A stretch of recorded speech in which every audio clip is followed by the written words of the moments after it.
Baik, Om Swastiastu, Assalamualaikum warahmatullahi wabarakatuh. Salam sejahtera untuk kita semua. Salam Namo Buddhaya. Baik, di sini sebelumnya perkenalkan, nama saya Iwan Sorenata, NIM 81303140 dari Pendidikan Kimia. Di sini saya akan menjelaskan bagaimana cara atau tutorial pembentukan bimbingan belajar.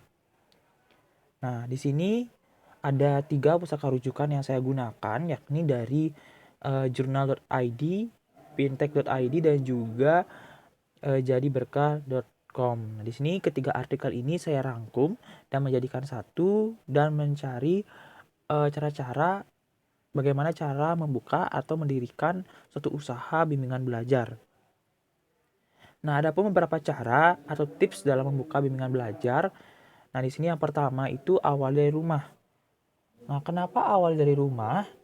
Karena bahwa kita dalam masa pandemi di sini juga kita bisa mengetahui bahwa terdapat beberapa cara agar tidak adanya pertemuan yang terlalu sangat padat. Jadi alangkah baiknya kita membangun konsep rencana yang tepat.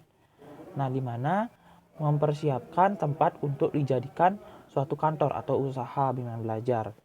Nah, kenapa kita mempersiapkan tempat? Karena dalam suatu usaha bimbingan belajar kita harus memperlihatkan bahwa ada beberapa tempat yang masih menyewa gitu. Nah, menyewa kios, menyewa apapun itu sejenisnya.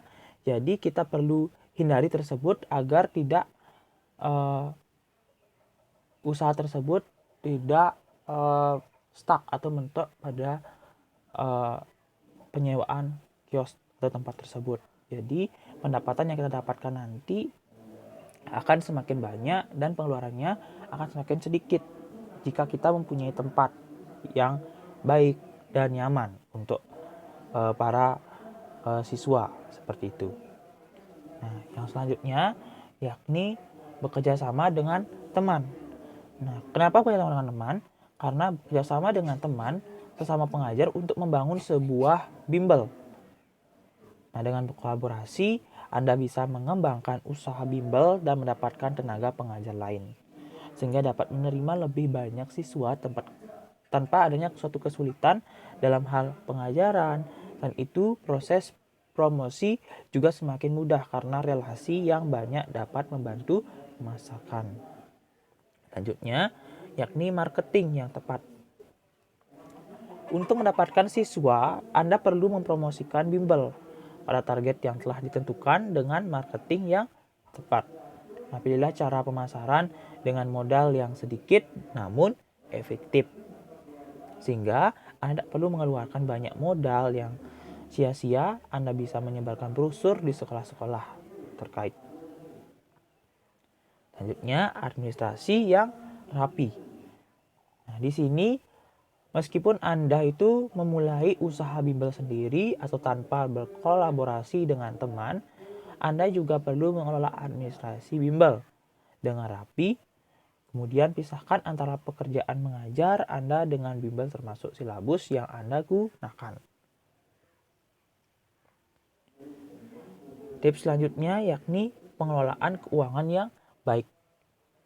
Nah, pengelolaan keuangan yang baik di sini tidak hanya administrasi dokumen saja yang perlu rapi, tetapi juga administrasi keuangan. Nah, pisahkan antara keuangan pribadi dengan keuangan bimbel. Usahakan untuk rutin membuat pembukuan keuangan. Bimbel yang rapi dimulai dengan mencatat semua modal yang digunakan sejak awal. Catatlah semua transaksi secara rinci, mulai dari pendapatan dan pengeluaran. Kemudian hitunglah dengan benar untuk mengetahui berapa laba yang kita dapatkan dalam usaha bimbingan belajar. Selanjutnya, utamakan kualitas pelayanan pelajaran. Nah, saat membuka bimbel, Anda dapat atau harus mengutamakan pelayanan dan kualitas pelajaran agar konsumen merasa puas. Jika mereka puas, maka akan mengajak teman-temannya belajar ke tempat Anda, seperti itu. Selanjutnya, menentukan konsumen. Nah, di sini dalam menentukan konsumen sangat perlu kita lakukan karena untuk mengetahui satuan pendidikan yang akan kita gunakan pada usaha belajar apa saja. Misalnya, apakah SD, SMP, SMA, atau kita semuanya. Seperti itu. Jadi profesi Anda sekarang sebagai pendidik harus membuat anak paham pelajaran tidak hanya mengajar dengan nilai yang bagus, tetapi mempunyai keterampilan atau skill seperti itu. Selanjutnya, menyiapkan SDM atau menentukan SDM. Nah, di mana kita sebagai pembuka usaha bimbel di sini harus menyiapkan lebih dari satu sumber daya manusia yang berkompeten. Nah, mereka juga harus paham psikologi pendidikan agar materi bisa tersampaikan dengan baik. Anda harus menggandeng mereka sesuai dengan jurusan mata pelajaran yang dibutuhkannya. Tips selanjutnya, yakni manajemen waktu. Anda harus mampu mengatur jadwal siswa belajar dengan baik. Jangan sampai jadwal antara anak satu dengan yang lainnya itu bentrok seperti itu. Berpenampilan baik. Selanjutnya, di sini dalam penampilan yang baik, Anda serta tim harus terlihat rapi dan menarik. Selain itu, menampilkan atau penampilan akan menambah rasa percaya diri dan penghargaan dari konsumen seperti itu.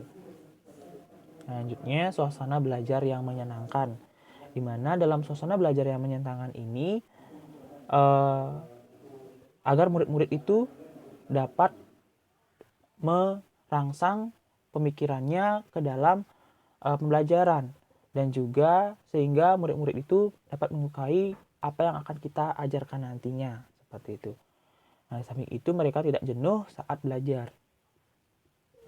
Selanjutnya, suasana belajar yang menyenangkan sudah saya sampaikan tadi. Yang terakhir ini laporan perkembangan anak, di mana dalam laporan perkembangan anak seorang pendidik yang baik juga harus mampu membuat laporan perkembangan anak, di mana agar kita mengetahui seberapa aktif dan berkembangnya kita dalam mengetahui siswa yang kita ajarkan, apakah semakin lama semakin baik perkembangannya atau semakin lama semakin buruk seperti itu. Nah, di sini laporan keuangan, laporan perkembangan anak juga sangat penting dibuat agar orang tua mengetahui bagaimana perkembangan anak pada saat kita mengajarkannya. Seperti itu. Nah, baik saja yang dapat saya sampaikan mengenai tutorial pembentukan bimbingan belajar. Apabila ada kata yang keliru, mohon dimaafkan. Terima kasih.